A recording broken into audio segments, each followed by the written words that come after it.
Society and marketers have sold you the ultimate algorithm for life. In your 20s, you study.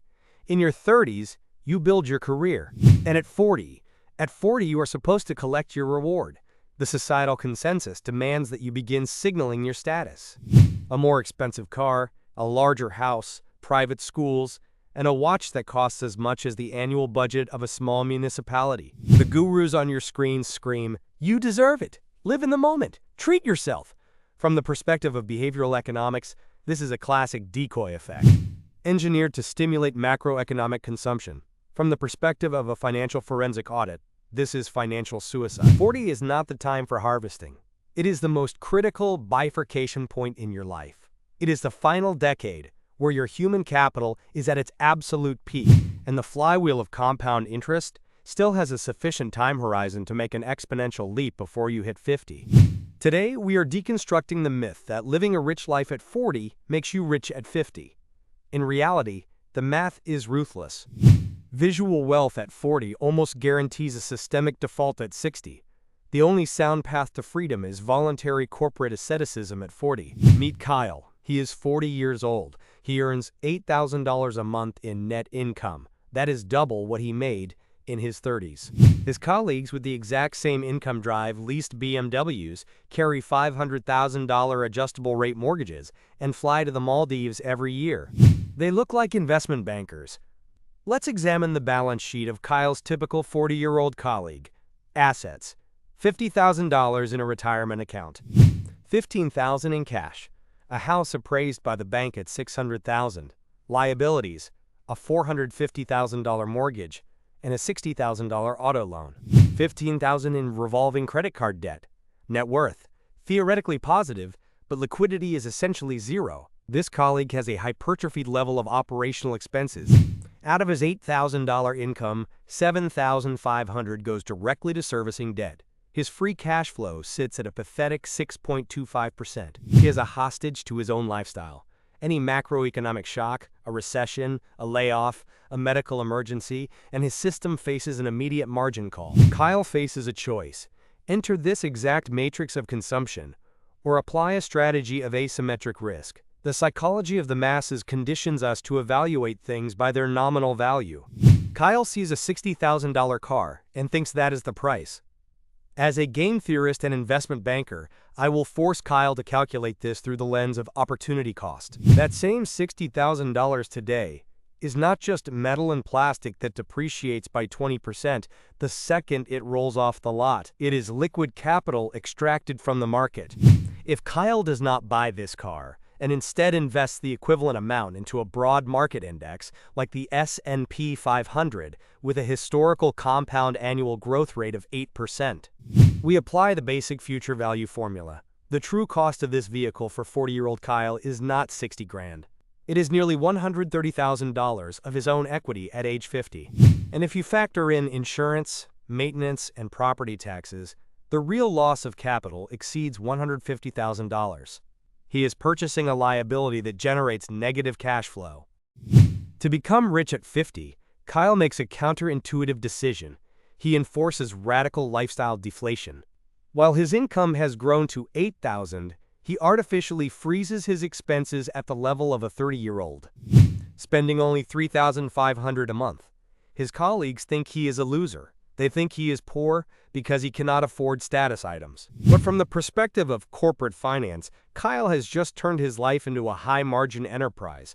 His savings rate skyrockets to 56%. Kyle now has a massive, steady stream of deployable capital. Now we must engineer this $4,500 into a money-printing machine. We need derivatives, tax optimization, and aggressive index compounding. Kyle has a free cash flow of $4,500 a month. He isn't hunting for microcaps. He isn't playing with crypto derivatives. And he is not trying to generate alpha. He is buying the entire global market. The historical average yield is roughly 10%. Adjusted for inflation, it is 7%. Applying the future value of an annuity formula over 120 months. The math yields a result that is merciless to his colleagues: $776,000. By his 50th birthday, Kyle commands liquid capital totaling $874,000. He did not build a startup, he did not work 80-hour weeks, he simply maintained a savings rate of 56% and allowed capital to compound. But $874,000 is merely the baseline scenario. Kyle knows that the greatest liquidity leak in your 40s is not inflation. It is the government. If his net income is $8,000 a month, his gross income is approximately $130,000 a year. He is in a high marginal tax bracket. Surrendering 24 to 32% of every additional dollar is a yield loss. To optimize this, Kyle executes legal tax arbitrage by funding tax-deferred accounts. Number 1. Maximizing the 401k. Kyle funnels $23,000 a year pre-tax into his account.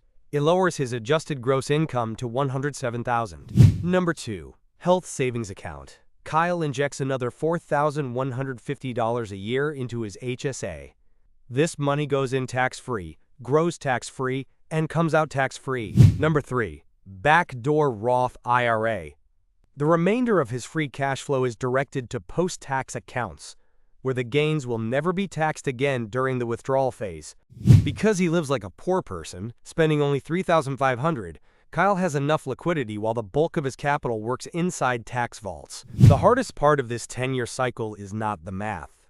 The math is elementary. The hardest part is surviving the social pressure. At 43, Kyle faces massive cognitive dissonance.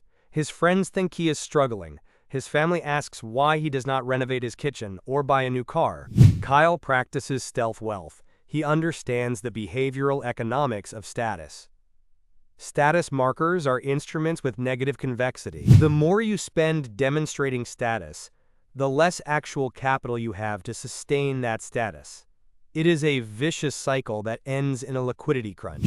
When Kyle's colleague buys an $80,000 car, he is not showing that he has $80,000. He is showing that he has $80,000 less. Kyle ignores social metrics and focuses exclusively on his balance sheet.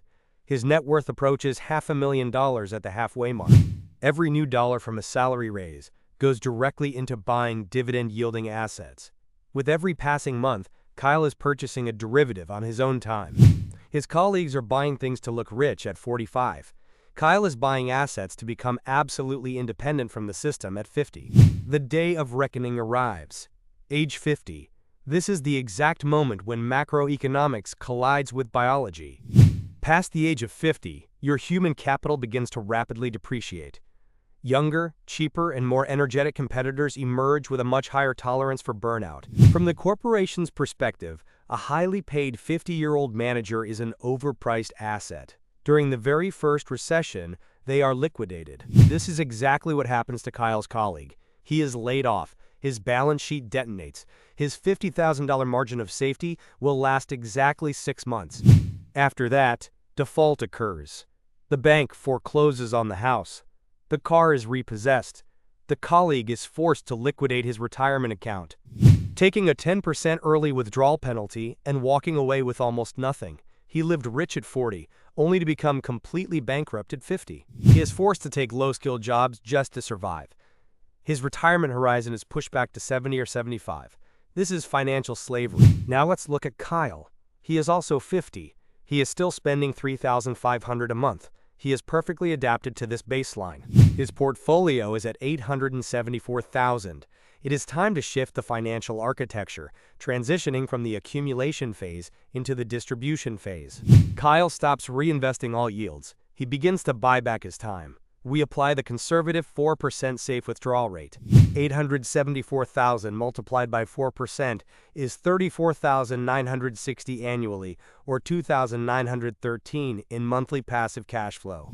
This cash flow is protected against inflation because the principal capital remains invested in the market. That amount covers 83% of his baseline expenses. Kyle does not fear layoffs. He can walk into the office and drop a resignation letter simply because he did not like the tone of his boss's morning email. Kyle has FU money. His market positioning is entirely asymmetric. He has 100% control over his own liquidity and zero dependence on the corporate hierarchy. Living like a poor person at 40 is not about deprivation or suffering. It is about refusing to play a game with negative mathematical expectancy. A game designed by marketers and corporate credit departments. While everyone else was buying derivatives on public approval, Kyle was buying call options on his own future. He converted his active labor income into capital with a massive return on investment. At 50, true wealth is not measured by the length of your yacht.